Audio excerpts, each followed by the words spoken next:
صبر آخر اتنا مشکل کیوں ہوتا ہے، اور مسئلہ یہ ہے کہ اس کے بغیر چین کیوں نہیں پڑتا؟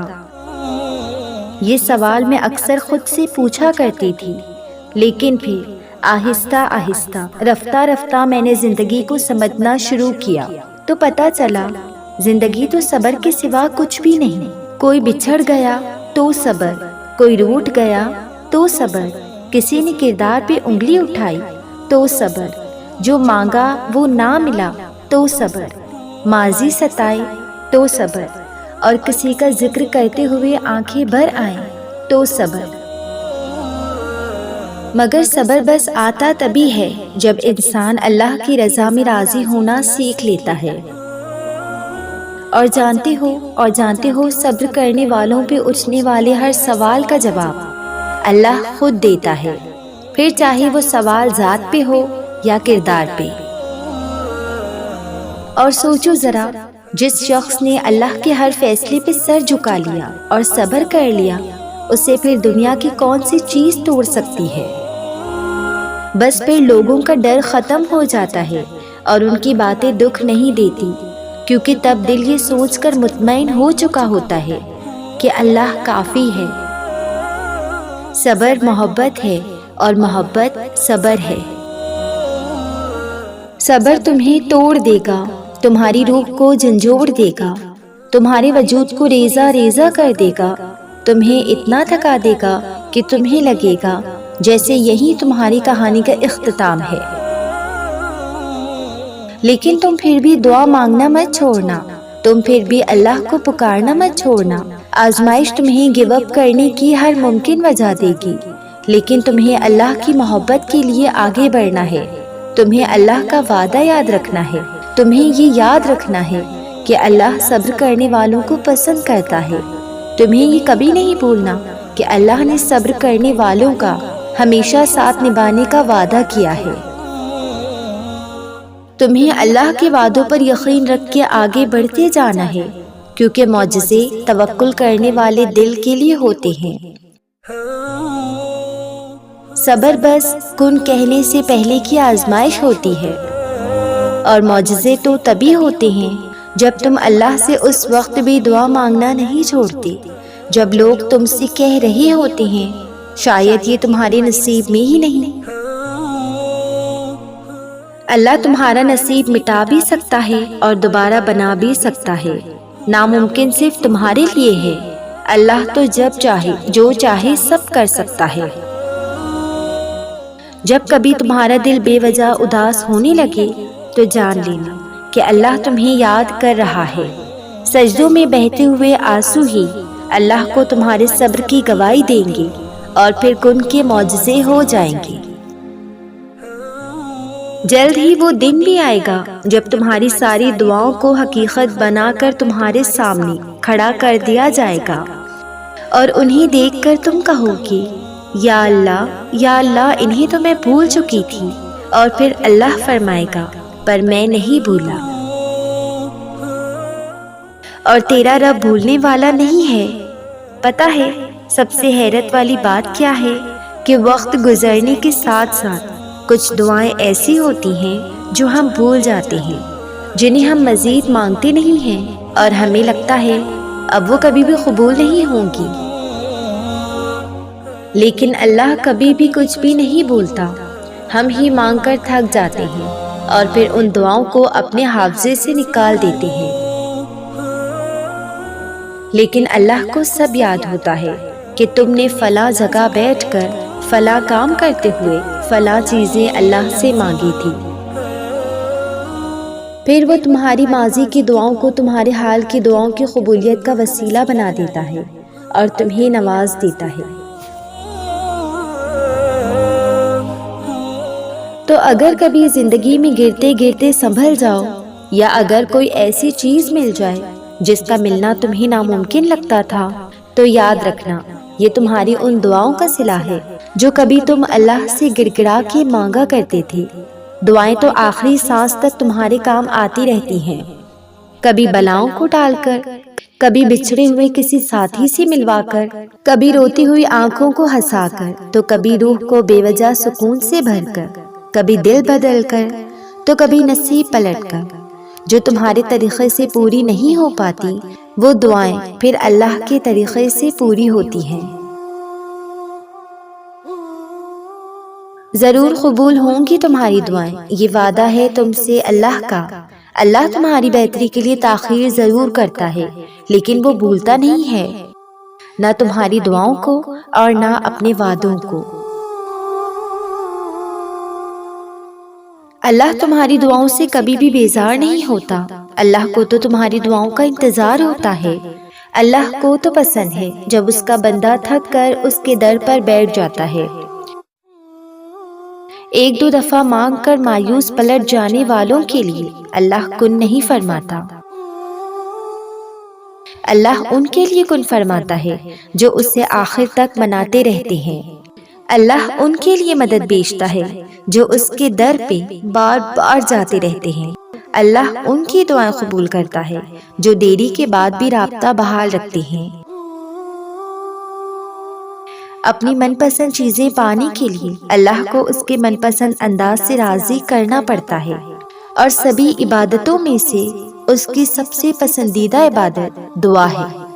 تو پھر اس کی دہلیز پہ چکر لگاتے رہا کرو، کیونکہ اللہ معجزے انہی کے لیے کرتا ہے جو اس کے دروازے پہ دستک دینا نہیں چھوڑتے۔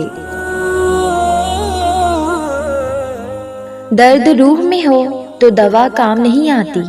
کچھ تکلیفوں کا علاج صرف سجدے میں ہوتا ہے، اور تنہا انسان کو کبھی تنہا مت سمجھنا، کیونکہ جو تنہا ہوتے ہیں اس کے سب سے قریب اللہ ہوتا ہے۔ وہ آنسو بہت قیمتی ہوتے ہیں جو اللہ کے حضور معافی کے لیے بہیں۔ محنت کرو، صبر کرو، دعا کرو، اللہ پر بھروسہ کرو، جو تیرا ہے تجھے مل کر ہی رہے گا۔ اللہ جانتا ہے وہ سب جو تمہارے دل پہ گزر رہی ہے، وہ سب جو تمہیں پریشان کر رہا ہے، وہ سب درد جس کو اپنے اندر چھپائے تم دنیا سے مسکراہٹ کے ساتھ مل رہے ہو، وہ سب آہیں جو رات کے پہلے پہر تمہیں سونے نہیں دیتی، وہ سب آنسو جو تمہاری آنکھوں سے باہر نہیں نکل سکے، وہ سب جس کو ٹھیک کرنے کی کوشش میں تم تھک رہے ہو۔ سنو، اللہ سب جانتا ہے، وہ تمہارے حال سے بے خبر نہیں ہے، وہ سب ٹھیک کر دے گا۔ اسے سب ٹھیک کرنا آتا ہے، وہ تمہارا صبر اور خاموشی ضائع نہیں کرے گا۔ اللہ سے اچھا گمان رکھا کرو، کیونکہ جیسا گمان رکھو گے ویسا ہی پاؤ گے۔ اس کی ذات پر بھروسہ رکھنے سے بندہ زمین میں بھی زمزم پھوٹتا ہے، مچھلی کے پیٹ میں بھی انسان زندہ رہ لیتا ہے، آگ ٹھنڈی ہو جاتی ہے، گہرے سمندر میں بھی راستہ بن جاتا ہے۔ ساری بات صرف اس پر بھروسے کی ہوتی ہے، وہ بس آزماتا ہے کہ میرا بندہ میری محبت کے لیے صبر کی کس حد تک جاتا ہے۔ آزمائش تو تب شروع ہوتی ہے جب کوئی چیز جان سے زیادہ پیاری ہو جاتی ہے، جب اس چیز سے خود سے بھی زیادہ محبت ہو جاتی ہے، پھر اللہ اس محبت کا امتحان لیتا ہے کہ آخر اس چیز کے لیے کتنا صبر کر پاتے ہو۔ جنون کی کس حد تک جاتے ہو، اور سب سے بڑھ کر یہ کہ اللہ کی رضا پر راضی ہو پاتے ہو یا نہیں۔ اللہ کو تمہاری عبادتوں کی ضرورت نہیں ہے، وہ بے نیاز ہے، وہ تو بس تم سے محبت چاہتا ہے۔ یا آزمائش تو وقتی ہوتی ہے، پھر وہ ہر چیز دگنی کر کے واپس کر دیتا ہے، مگر تم یہ بات سمجھنے میں بہت دیر لگا دیتے ہو، تبھی تو تم اکثر بے سکون ہو جاتے ہو۔ تمہارا صبر ہی تمہیں رب سے ملواتا ہے، اس کے کن فیکن سے ہر ادھوری کہانی مکمل ہو جاتی ہے۔ تو یہ کبھی مت سوچنا کہ تمہارا رب تمہیں خالی ہاتھ واپس لوٹا دے گا۔ جب دعائیں قبول نہ ہونے لگیں تو اللہ سے رشتہ مضبوط کر لو۔ تمہاری بے شمار دعائیں اور تڑپ ہی تو ناممکن سے ممکن کا راستہ دکھاتی ہیں۔ ایک وہ رب ہی تو ہے جو تم سے اتنی محبت کرتا ہے، جتنی نہ تم سے کسی نے کی ہوگی اور نہ تم کسی سے کر سکتی ہو۔ جب وہ کوئی آزمائش دیتا ہے تو اس آزمائش سے لڑنے کی ہمت بھی دے دیتا ہے، بس تم یقین رکھنا وہ خود تم سے فرماتا ہے کہ نہ تیرے رب نے تجھے تنہا چھوڑا ہے اور نہ وہ بیزار ہوا ہے۔ تیرا رب بھولنے والا نہیں ہے، وہ تو اپنے وعدوں کا پابند ہے۔ جو فرما دیتا ہے اسے کوئی بھی موڑ نہیں سکتا اور نہ روک سکتا ہے۔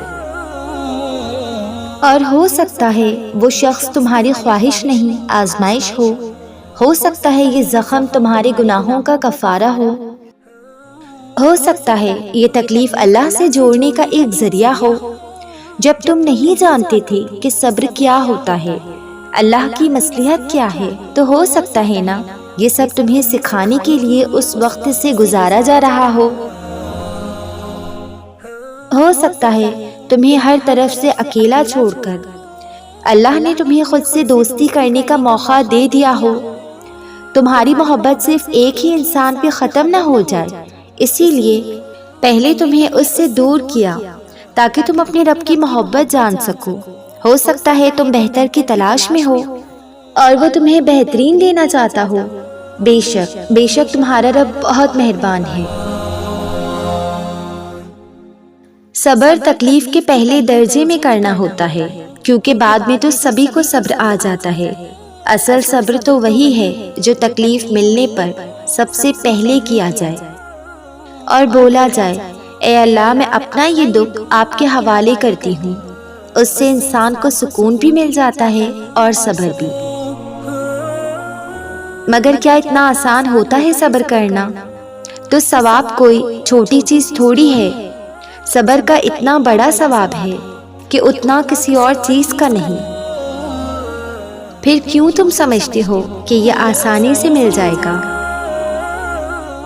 کبھی کبھی سجدے میں اپنے اللہ کو پکارتی ہوں تو وہ اس قدر قریب سے جواب دیتا ہے کہ مجھے اپنی آواز پہ شرمندگی ہونے لگتی ہے۔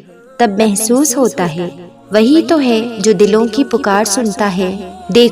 دیکھو انتظار کرو ہر اس چیز کے لیے جو اللہ تمہیں دینا چاہتا ہے۔ کیا پتا جو تم مانگ رہے ہو وہ تمہارے لیے بہتر نہ ہو۔ صبر کرو اپنی کہانی کے لیے، کیا پتا تمہاری کہانی کے باقی حصے بہترین ہوں۔ ہو سکتا ہے تمہاری کہانی دوسروں سے الگ ہو، بالکل الگ۔